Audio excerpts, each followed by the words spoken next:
Muy buenas tardes, queridos aprendices. Esta videoconferencia tiene como propósito explicar las diferencias entre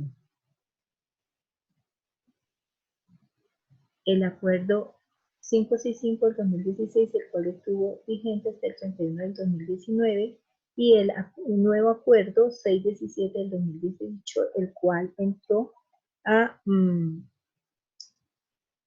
mejorar en cuanto a agilidad, en cuanto a eficiencia, en cuanto a recursos, el proceso de evaluación de desempeño laboral, y que es el sistema tipo de evaluación de la Comisión Nacional de Servicio Civil para aquellas entidades del Estado que no tienen un sistema propio. Este sistema, esta diferencia entre estos dos decretos inician en las fases para la evaluación de desempeño laboral. El decreto 565, como ustedes observan, tenían 5 fases. Y el decreto 617 solo contempla 4 y son muy concretas. Entonces, primero, este empieza con la concertación de compromisos entre evaluado y evaluador. Luego, el seguimiento que se le realiza a esos compromisos, la siguiente, mientras que en el 565 empezaba pues con la preparación del proceso. Aquí eso se emite como fase. Luego empieza la concertación de compromisos laborales, el seguimiento, las evaluaciones parciales y la evaluación definitiva. Si ustedes observan en el 617, este primer paso es el que se desaparece del nuevo proceso y quedan como consecuencia 4 fases, que es la de concertación de compromisos, seguimiento, evaluaciones parciales y calificación definitiva.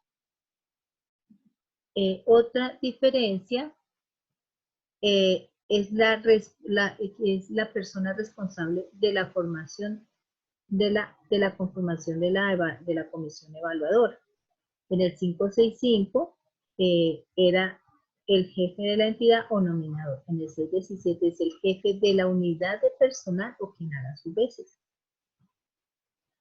En el siguiente, en el 565, la concertación de compromisos era a más tardar el 28 de febrero de cada año, y el periodo de prueba los 10 primeros días hábiles iniciados el periodo o una vez se haya posesionado en el cargo del funcionario. En el 617 es un periodo anual y un periodo de prueba, el cual se debe realizar dentro de los 15 días hábiles siguientes al inicio del periodo de evaluación anual o de la posición del servidor público.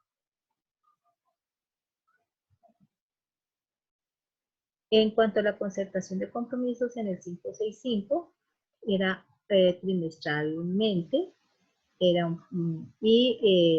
los compromisos eran de 3 a 5, ¿cierto?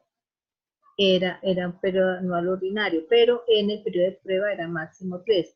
Aquí en el 617 es un máximo de 5 compromisos anual, máximo, y el periodo de prueba máximo 3 compromisos. En las competencias comportamentales eran 4 competencias, y en los compromisos comportamentales es de 3 a 5 compromisos comportamentales.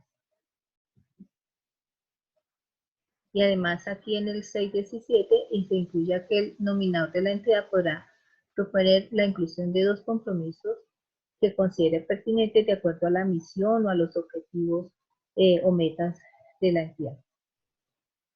En cuanto al seguimiento, en el 565 se hace cada trimestre y en el 617 es permanente durante todo el periodo de evaluación. En el mejoramiento individual, el 565, este plan de mejoramiento era un periodo anual ordinario a partir del seguimiento cada 3 meses. Y el periodo de prueba a partir del seguimiento cada 2 meses. En el 617 dice que el periodo anual y periodo de prueba se podrá suscribir en cualquier momento durante todo el periodo de evaluación. ¿Por qué? Porque es permanente. En cuanto a los niveles de cumplimiento y a la escala, aquí en el 617 se define como escala de calificación. Y el porcentaje también cambia. El nivel de cumplimiento era sobresaliente del 95%, en el 617 habla del no mayor o igual al 90%, el destacado era entre 80 y 95%, en la escala de calificación que plantea el 617 es entre el 60 mayor al 65 y menor al 90, el satisfactorio era entre el 65 y el 80, y aquí solo se habla de tres, digamos, niveles, que es el no satisfactorio, que es igual o menor o igual al 65%.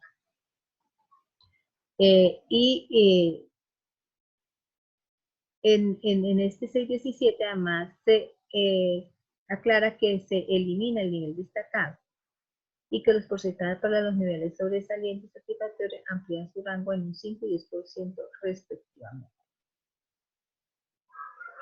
El acuerdo 617 establece la diferencia entre evaluación y calificación, ya que estima la evaluación como un proceso permanente, tanto de competencias del ser, del saber, y las capacidades, aptitudes o rendimientos de los evaluados, que estas evaluaciones pueden ser parciales, semestrales o eventuales, y cada una de ellas tiene unas características muy específicas de acuerdo al decreto 617.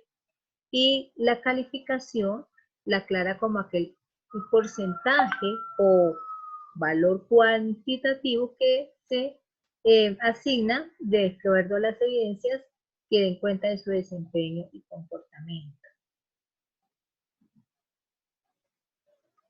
En cuanto a los porcentajes de compromisos laborales, el 565 pues tenía unos pesos porcentuales por cada periodo anual ordinario, tenía unas calificaciones para los periodos de prueba y tenía una calificación de evaluación extraordinaria. El 617 solo tiene o se enfoca unos compromisos laborales y le da un peso porcentual a esas tareas funcionales, que es el 85%, y a las competencias comportamentales el 15%. Entonces, se simplifican esos niveles de calificación. Tenga en cuenta, dice el decreto 1617, que la evaluación de gestión por áreas o dependencias no se tiene en cuenta para la calificación final del evaluado. Es simplemente para el proceso de gestión, pero sí es un insumo para establecer los compromisos laborales. En cuanto a la escala de compromisos comportamentales, el 565 pues tenía se establece una pequeña diferencia con estos compromisos, y vemos, por ejemplo, que en el aceptable se tiene desde el punto de 7 a 9, el alto de 10 a 12, mientras que en el otro era de 8 a 12, y el muy alto de 13 a 15, esos puntajes para esos compromisos comportamentales.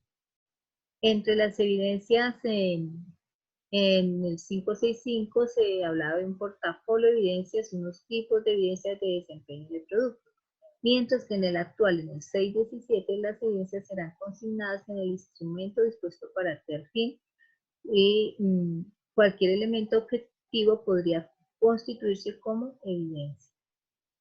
Ya más adelante en otro video le voy a explicar cuál es ese instrumento o aplicativo para proceder a ese proceso de evaluación, de desempeño laboral.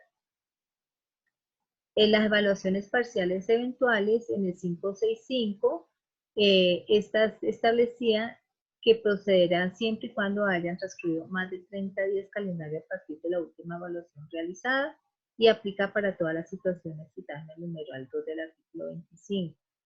Pero en el 617 se refiere a que como es anual, la regla que hace referencia a la evaluación parcial eventual que procede por separación temporal del evaluado por un término superior a 30 días calendarios, se aclara que este lapso no puede tenerse en cuenta para las demás causales contenidas en este precepto.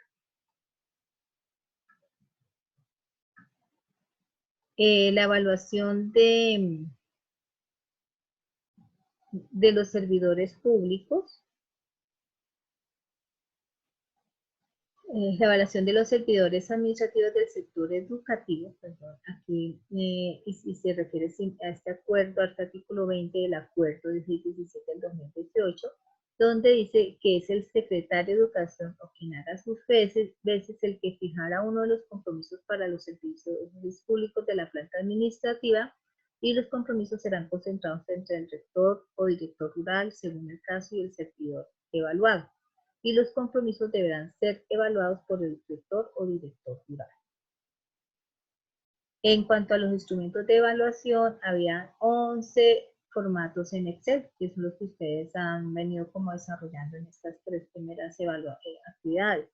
Pero el 617 ya abole.